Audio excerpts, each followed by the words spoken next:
On this episode of the World of CONCACAF, we go to France. Technically, something like that. Thanks for tuning in.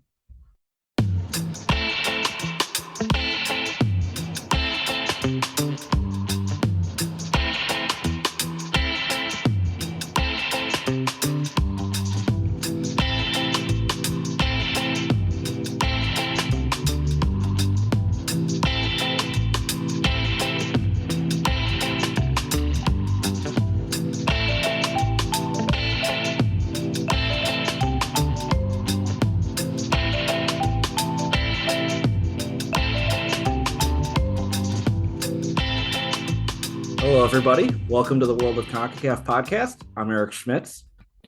I'm Jonathan Sleep. And I'm Donald Wine. Fellas, how are we doing today? Doing pretty well. The weather's starting to turn a little bit. It's starting to get a little bit cooler, a little more bearable. We're inching toward the World Cup, and so things are good. I mean, for me, we're still getting 90-degree weather for the next week or so, and then I think fall is going to start to throw some haymakers here and move its way into the paint. So I'm really looking forward to hoodie season. It's right around the corner, as is some tournament this November over in Qatar. But we'll talk about soccer a little bit later. First, I want to shout out, thank you to all our patrons for supporting our podcast. You can go to our Patreon, patreon.com/podcacaf. Support the pod, what we're doing. Really appreciate it. We appreciate the support that allows us to continue doing these podcasts about small countries and their soccer and culture. And that's what this episode is about today. Today is a CONCACAF Laser Focus episode, and we're going to talk about French Guiana.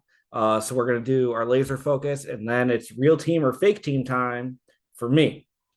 But let's talk about French Guiana. So CONCACAF Laser Focus, French Guiana. Donald, tell us about French Guiana. Yeah, so French Guiana is what we call an overseas department of France. Basically, treat it like a state. It's like Hawaii, essentially, to France. And they are one of the three CONCACAF members that rests on the continent of South America. So they're not an island, although they are part of the best sub-confederation, the CFU. Now, Donald, can you remind me, what does CONCACAF stand for? CONCACAF stands for I don't know what it stands for, but it stands for North America, Central America, and the Caribbean. Okay, you got it. It's the Confederation of North American, Central American, and Caribbean football. So, of course, we've got teams in South America.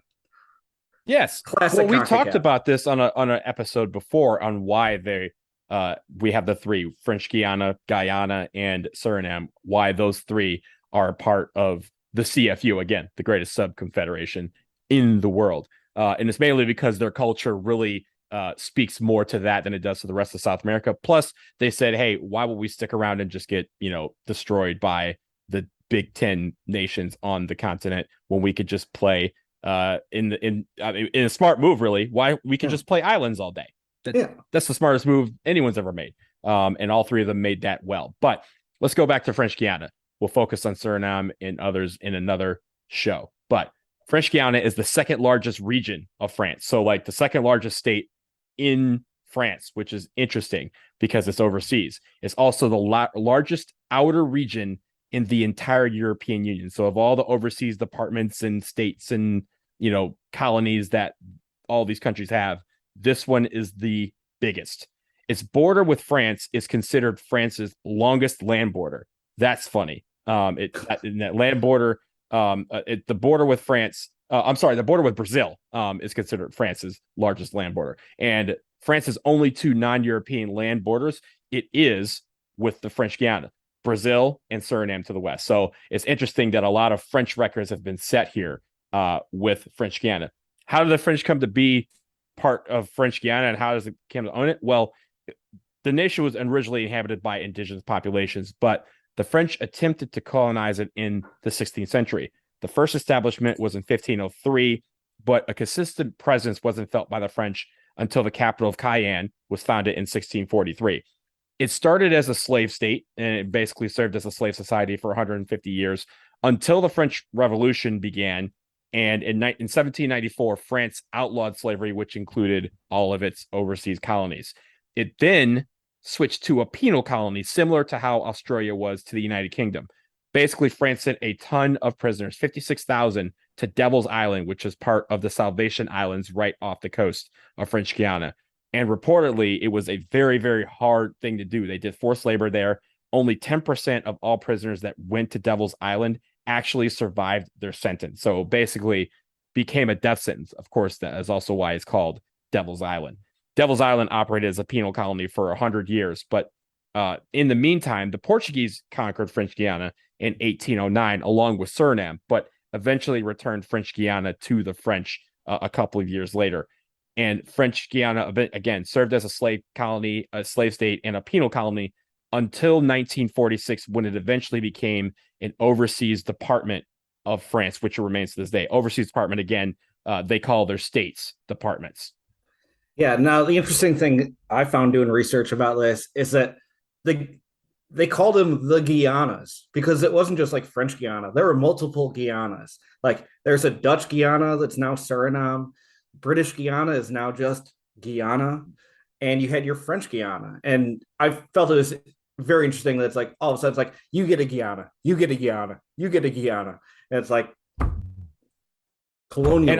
And all of them operated as slave societies as well, and that's kind of what it was. It was it was one of the beacons of all the Caribbean islands, and then again, that's why their cultures kind of level out with that of the Caribbean, because all of these countries, when they were being colonized, they kind of all got colonized around the same time. Now, I want to talk about French Guiana's geography for a second. It does not have a ton of population. 294,000 people live in French Guiana, half of which live in the Cayenne metro area. Official language is French, and then they have a Creole, a local Creole, which are the most widely spoken languages. But there are other languages that include Hakka Chinese, many native languages, and Javanese. So again, a Chinese and an Indonesian population, if you will, are on the island. But for all intents and purposes, French is the dominating language of the land, as well as the Latin or the local patois. Yeah. Now, obviously, you have that French influence. The one other thing I found doing research for this is like the weather there seems ideal. Like your record highs are in like the mid 90s, like all time weather in French Guiana. The record highs are in like the mid 90s, and the record lows are in like the mid 60s. Obviously, we're talking Fahrenheit here, not Celsius. That nonsense. That would be like hot. Yeah, like yes, it would be very hot, very, very hot. But no, like it seems like a very great climate to just exist in. It's just nice every day. It's close to the equator, so that makes a lot of sense. Yeah, for sure. Other interesting things about the culture that I found, obviously, Donald, you mentioned that about almost half of the population lives in Cayenne or the surrounding region. Of the people that live in French Guiana, again, this is a country of 300,000-ish. Only 50 to 60% of those were actually born in French Guiana. So they've got a lot of immigrants, like 10% of the population came from like mainland France over into French Guiana. Some are coming from other areas, but it's a very diverse population. Other interesting note I found on the Wikipedia, apparently fertility rates are very high in the country, like the highest of any region in France. So, French Guiana be fucking. That population gonna keep going up. Obviously, that French influence is in a lot of things, especially the cuisine. But it's the Caribbean, so you got your smoked meats, your smoked chicken is huge there. Smoked fishes, the local plants, your spices. It looks fantastic, but most importantly to this podcast, the rum. So right now, there's actually only one distiller in French Guiana making rum, the St. Maurice distillery. Their big rum is the Toucan Boko, and toucan, there's a giant bird on the label, and it looks and sounds fantastic. So looking forward to eventually trying out that rum. Um, but the culture, it's very similar to other nations in the region. You've got your colonial influence. Let's talk about the soccer. And I think the main thing we want to point out, as we referenced before, like, is a region of France. So the federation is actually just a subset of the French Football Federation. Like, legit, the French Guiana, like, federation, sub federation, their website is part of the FFF website. Like, their web address is fff.fr. Like, it's not even its own thing. And I do appreciate how they use the abbreviation LFG, for all the stuff. Like, it's good, very good branding, LFG. Jonathan, tell us more about LFG and soccer in French Guiana. So as we kind of talked about, this is, it's a small nation. They're CONCACAF, they don't have any FIFA affiliation, being is that they are a overseas department. But they got their CONCACAF. They were an observer first in the 83, and they became a full-fledged member in 2013. But so they have two main leagues. The French Guiana Regional 1 being the Premier Division, and then the Regional 2 being the second division. So there's 12 teams in the league. Teams that finish the bottom two spots get relegated. And it's equivalent to about like the sixth tier of football in France. It's really interesting. Very hard. So there's 17 teams total within the pyramid. So, I mean, you're talking about a second division that is only 5 teams.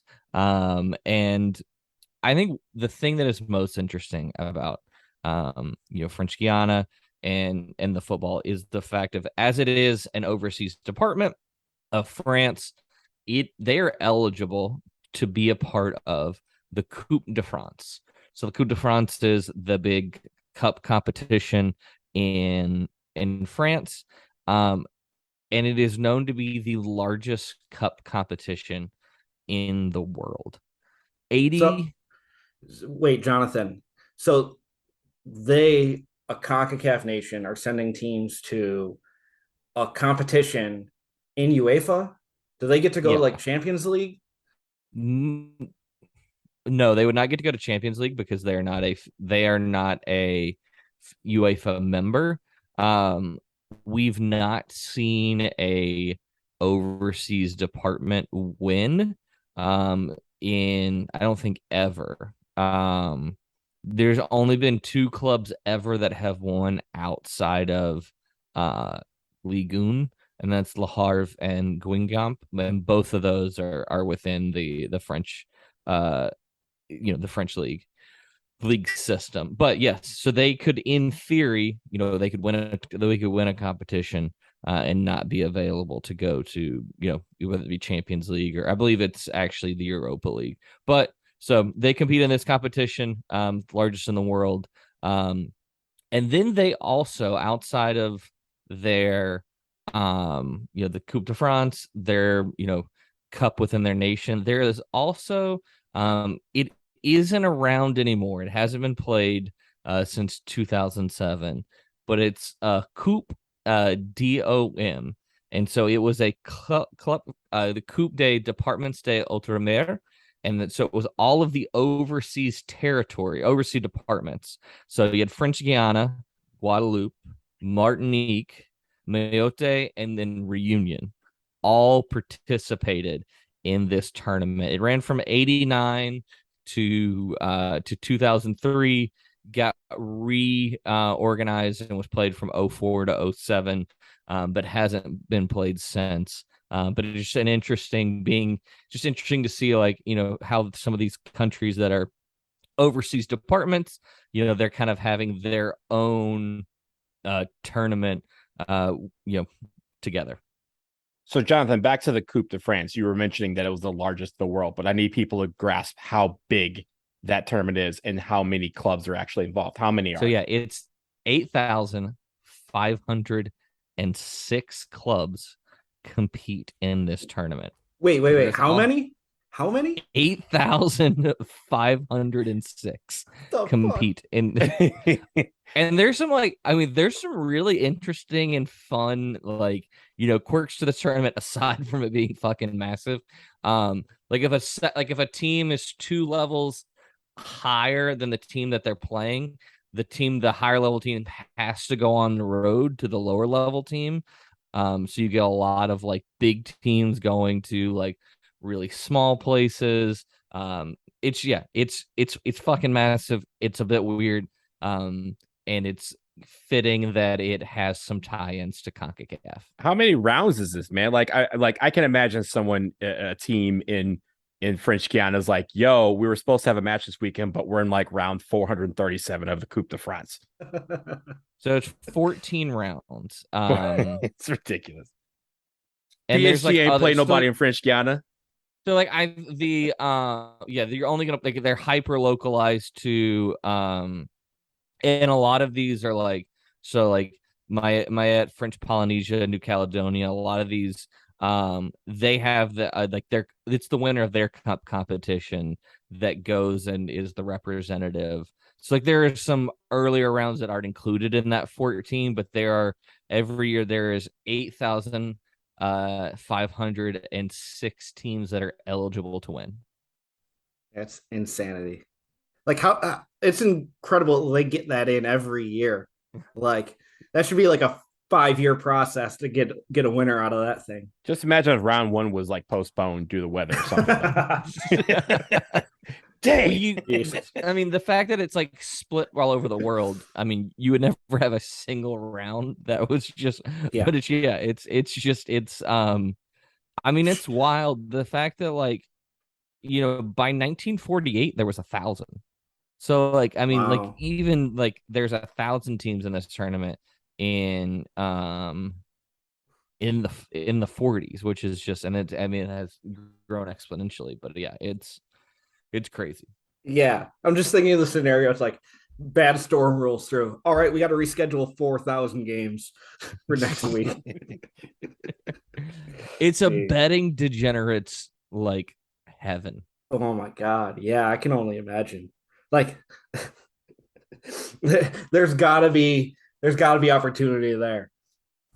All right. I think about that FA Cup third round weekend where you have all the teams playing in England, and you throw a huge parlay together, and it's a 40 team. But I put together this 2,000 team parlay that I have running. The app sets your phone on fire while you're trying to place it. Yeah. All right. Cool. So obviously some interesting stuff with soccer. We'll talk about the national teams a bit.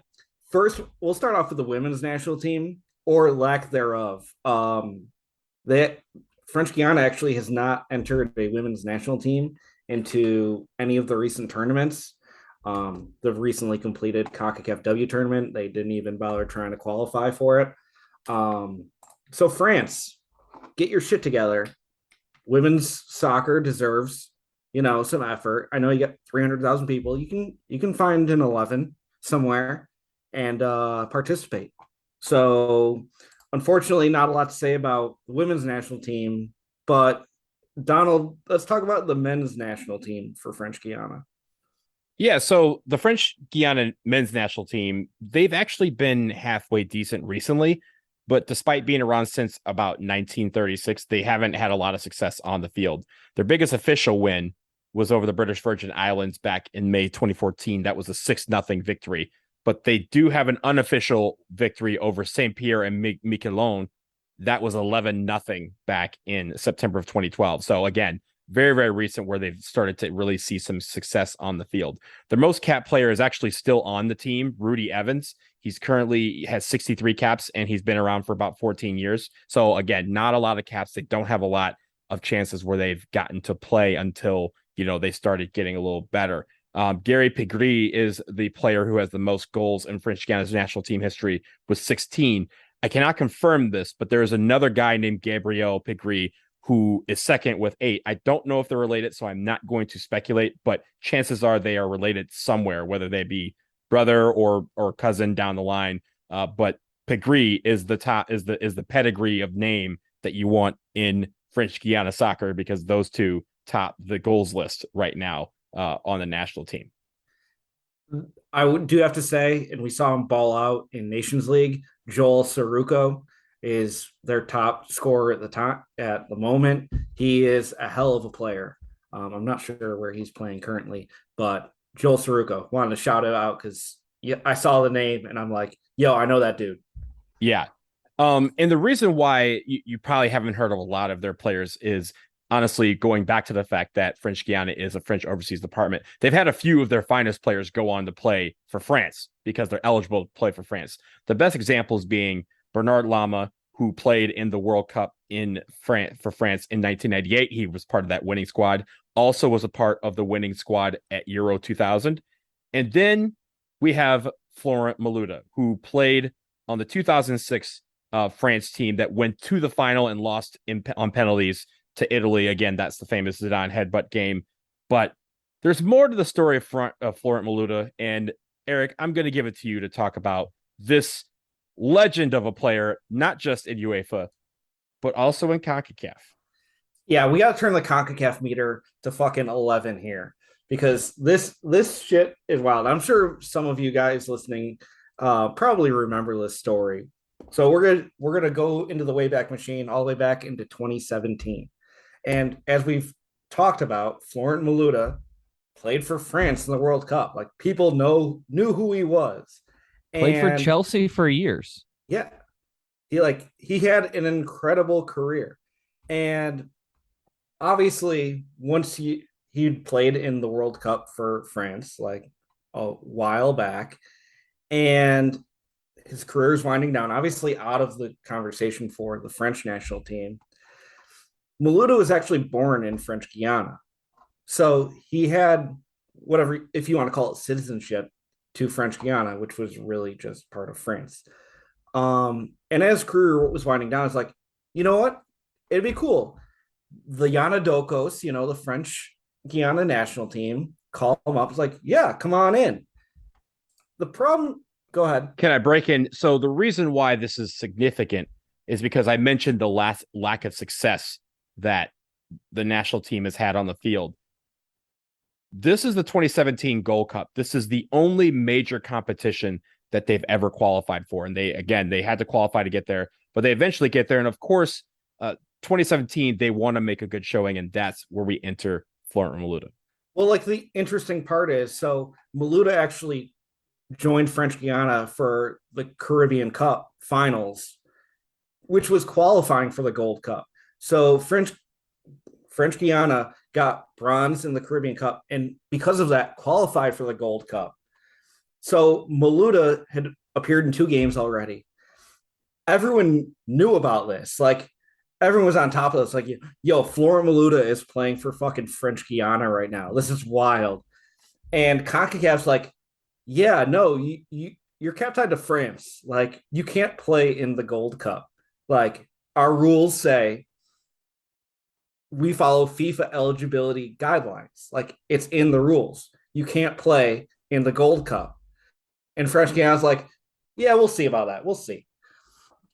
So even after CONCACAF told him, yo, you're not eligible, told French Guiana, yo, he's not eligible, they decided to run him out in their first Gold Cup game against Canada. It's like, dude, you're not eligible to play. So they play him anyway, and then they have to forfeit. And CONCACAF's like, dude, you can't play. Stop. And Don, I don't know if you want to take it from here, like, because you wrote about this on your blog. Yeah. Right? The funny thing is that there are, like you said, there have been several checks to this point, right? There has been, and honestly, there was talk about whether or not he was eligible for that Caribbean Cup in which French Guiana qualified, because again, FIFA rules kind of relied or applied to that. But there's one check that CONCACAF kind of just overlooked, right? Every team in the Gold Cup has to submit a roster, an official roster, and they verified to make sure everyone on that roster is eligible. And if someone is not eligible and they are run out in the field, according to the rules, the game must stop immediately, and that player has to be removed from the game. Well, like, this is the crazy thing. So we found an article from Sports Illustrated back in 2017. This was actually written by Brian Strauss. Great reporter. Because French Guiana is non-FIFA, FIFA doesn't care. FIFA lets him play in whatever. It's CONCACAF that has the rules. And this is legitimately the Gold Cup regulations at the time, section 15. It reads, each participating member association shall select its national representative team from the best players who are nationals of its country and under its jurisdiction and are eligible for selection in accordance with the provisions of the applicable FIFA regulations. So it says, if you are kept tied in FIFA, you are kept tied here. So he was a France player. So the spokesman from CONCACAF said, even after French Guiana was like, yo, that's fine, we're still playing him. The spokesman for CONCACAF said, quote, the rules say he's ineligible.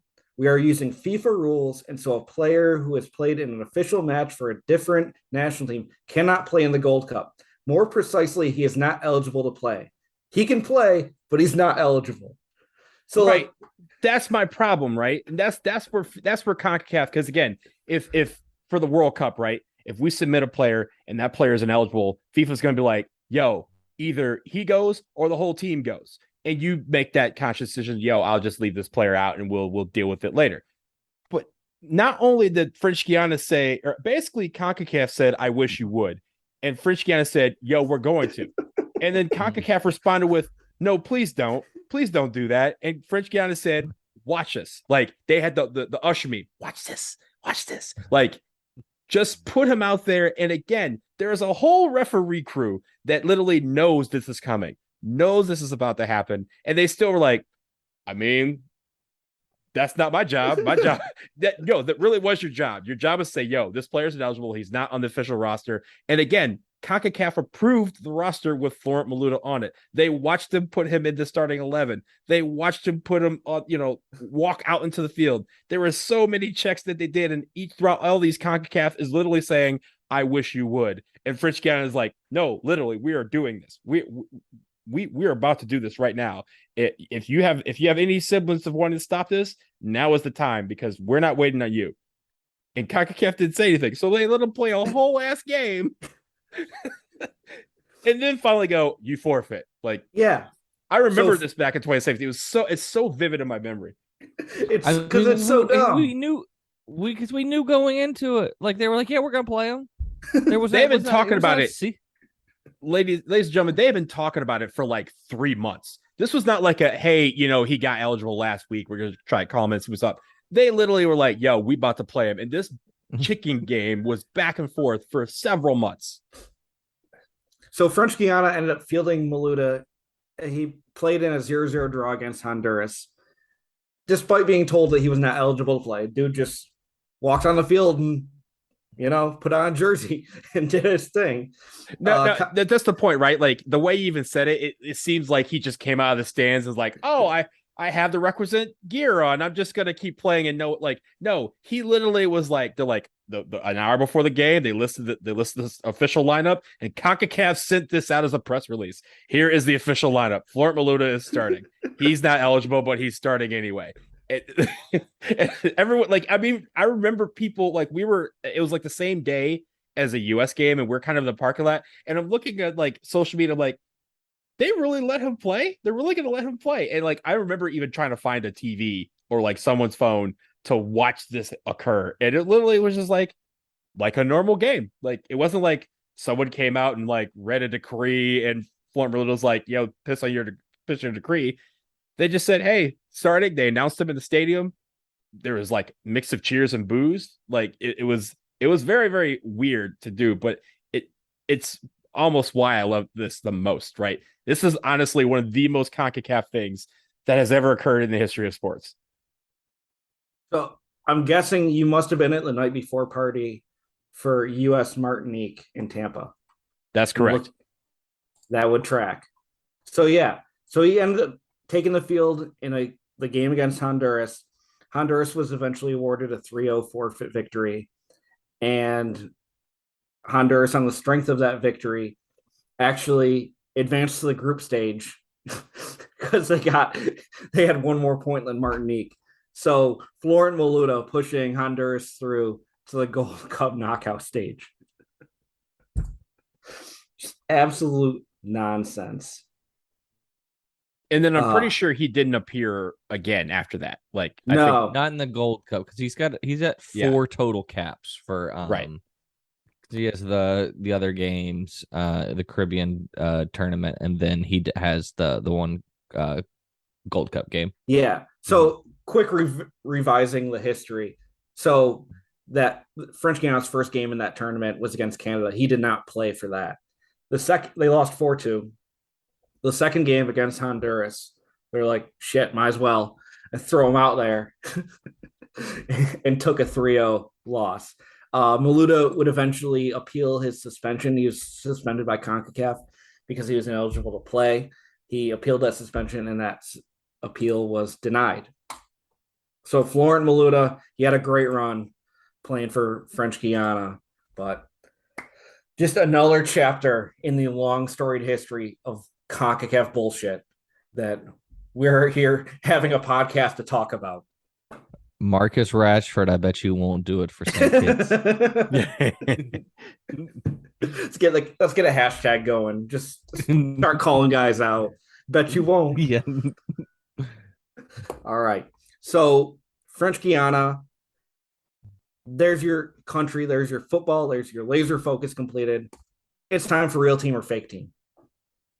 So real team, fake team, Jonathan and Donald have found 6 teams that may or may not exist, and I've got to figure out a way to determine if they're real or not. So guys, floor is yours. Hit me with your best shot. Fire away. All right. I'm gonna hit us first. So I'm gonna go Racing Club Cayenne. I'm going fake because Racing Club, I don't believe there would be an English name on a French team. So I will say the racing, prefix is most associated with Spain, not England. But that is a real team. Oh, what the Racing Club Cayenne won the inaugural league title in the 1962 to 1963 season, and then never won another title. Fine. Okay, so you're 0 for 1, and I am up next, and your next team is ASC Saint Laurent du Maroni. That's a long ass name. I'm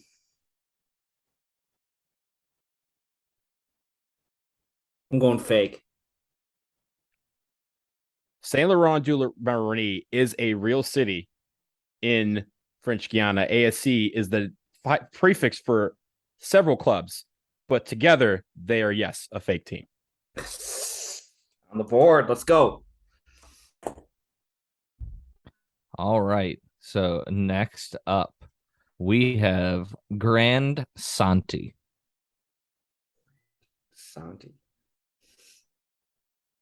And Santi. I do want to point out for our listeners that Slape on our Zoom has turned his camera off, so I can't get any tells. And I think that's kind of rude. I'm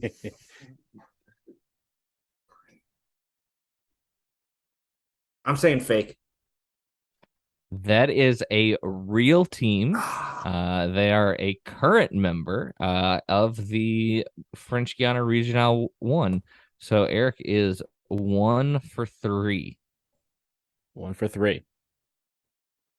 All right. So your next team is simply known as KFC, Kuru Football Club. And that's football in English. KFC. This is too good to be true, which means it probably is. I'm going real team.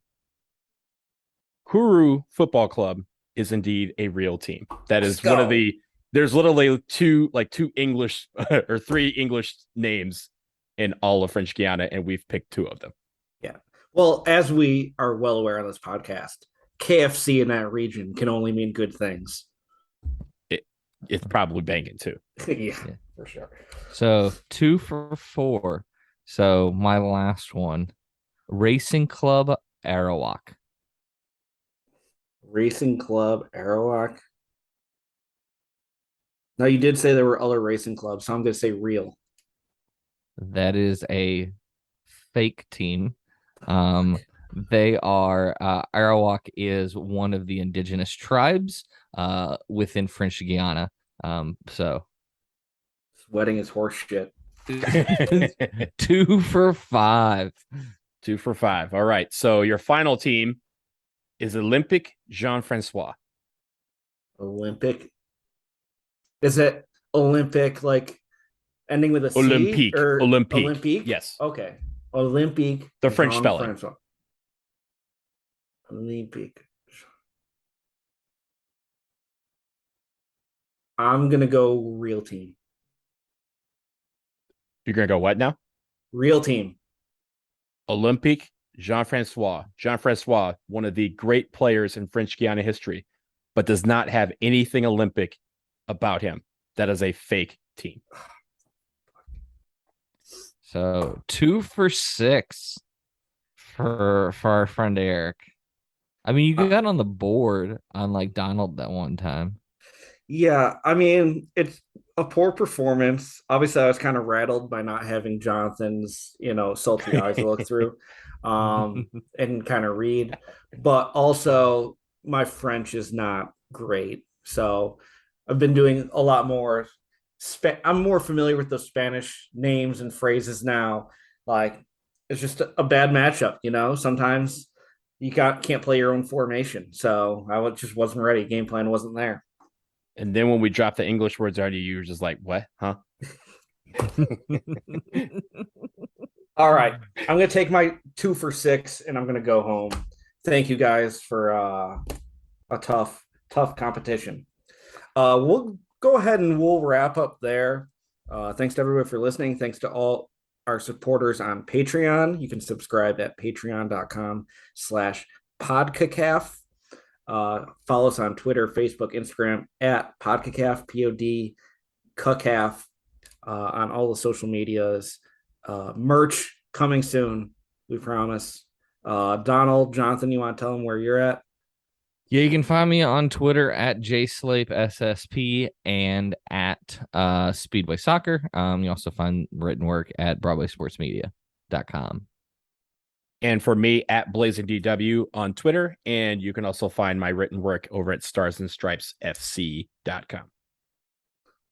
Thanks for everybody for tuning in, and we'll see you next time.